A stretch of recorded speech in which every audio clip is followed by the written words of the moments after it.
ஒரு நாள் ஒரு சின்ன பொண்ணு கையில் ₹1 எடுத்துக்கிட்டு ஒரு கடைக்கு போய் கடவுள் விற்பீங்களான்னு கடைக்காரங்க கிட்ட கேட்டா.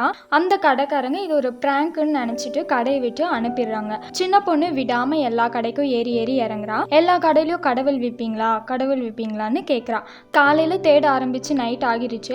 ஆனாலும் அவ கடவுள் வாங்கியே ஆகணும்னு ரொம்ப ஸ்டபர்னா இருக்கா. கடைசியா 70வது கடைக்கு போறா. அந்த கடையில போயிட்டு கடவுள் விற்பீங்களான்னு கேட்குறா. கடையில இருக்க 60 வயசான மனுஷன் ஏன் உனக்கு கடவுள் வேணும் கேக்குறாரு. அந்த சின்ன பொண்ணுக்கு ஒரு எக்ஸைட்மெண்ட். இதுவரையும் எல்லாரும் கடையை விட்டு அனுப்பிட்டாங்க, ஆனா இவரு மட்டும் ரெஸ்பான்ஸ் பண்றாருன்னு கண்ணெல்லாம் தண்ணி வந்துருச்சு. உடனே அந்த பொண்ணு, எங்க அப்பாவும் எங்க அம்மாவும் ஆக்சிடென்ட்ல இறந்துட்டாங்க, என்னோட அங்கிள் தான் என்னை வளர்த்துட்டு இருக்காரு, அவர் ஒரு கன்ஸ்ட்ரக்ஷன் ஒர்க்ல சாதாரண வேலை பார்க்கறாரு, நேற்று கன்ஸ்ட்ரக்ஷன் ஒர்க் பார்க்கும்போது மாடியில இருந்து கீழே விழுந்துட்டாரு, கீழே விழுந்ததுனால அன்கான்சியஸ் ஆகிட்டாரு, டாக்டர் வந்து கடவுள் மட்டும்தான் காப்பாற்ற முடியும்னு என்கிட்ட சொல்லிட்டாங்க, அதனாலதான் எனக்கு கடவுள் வேணும் அப்படின்னு அந்த சின்ன பொண்ணு வயசானவர்கிட்ட சொன்னான். வயசானவருக்கு உடனே கண்ணெல்லாம் கலங்கிருச்சு. உன்கிட்ட எவ்வளோ இருக்குன்னு கேட்கிறாரு. என்கிட்ட ₹1 தான் இருக்கு அப்படின்னு சின்ன பொண்ணு சொல்றா. கடவுளோட விலையும் ₹1 தான்னு ₹1 வயசானவர் வாங்கிக்கிட்டாரு. ஒரு தண்ணி பாட்டில கொடுத்து, இது வந்து கடவுளோட தண்ணி, இதை உன்னோட அங்கிளுக்கு கொடு, சரியாகிரும் அப்படின்னு வயசானவர் சொல்றாரு. அந்த சின்ன பொண்ணு ரொம்ப சந்தோஷமா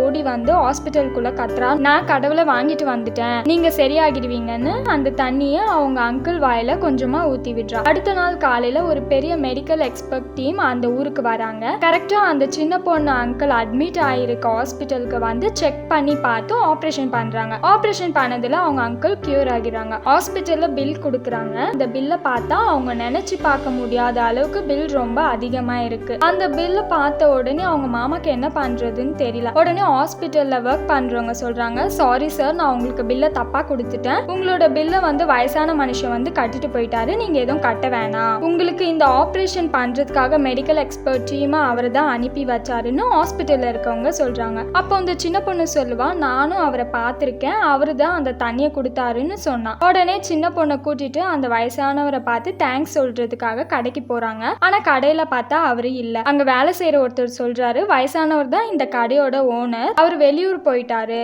உங்களை பார்த்தா இந்த லெட்டரை கொடுக்க சொன்னாருன்னு லெட்டரை கொடுத்துட்டாரு. அந்த லெட்டரை பிரிச்சு பார்த்தா, நீ இனிமே கவலைப்படாத, அந்த சின்ன பொண்ணு தான் உன்னோட மெடிக்கல் செலவுக்கு தேவையான காசை கொடுத்துச்சு, நான் செலவு பண்ண காசை விட சின்ன பொண்ணு கொடுத்த ₹1 தான் ரொம்ப வேல்யூ அதிகம், நீ தேங்க்ஸ் சொல்றதா இருந்தா சின்ன பொண்ணுக்கு தேங்க்ஸ் சொல்லு, உனக்காக தான் என்கிட்ட வந்து சின்ன பொண்ணு கேட்டா, அவ கேட்கலன்னா என்னால ஒரு ஹெல்ப்பும் பண்ணிருக்க முடியாது, சின்ன பொண்ணு கிடைச்சதுக்கு நீ ரொம்ப லக்கி அப்படின்னு வயசானவர் அந்த லெட்டர்ல எழுதியிருந்தாரு. அதனால வாழ்க்கையில நிறைய பேர் நமக்கு துரோகம் பண்றாங்க, ஏமாத்துறாங்க அப்படின்னு நம்ம நினைக்கிறோம். ஆனா 10 பேர் துரோகம் பண்ணா கூட நம்ம மேல உண்மையா பாசம் வச்சிருக்கவங்க ஒருத்தர் ஆச்சு இருப்பாங்க. அந்த ஒருத்தரை மிஸ் பண்ணிடாம அவங்க கூட வாழ்க்கைய வாழ்ந்தா ரொம்ப சந்தோஷமா இருக்கலாம்.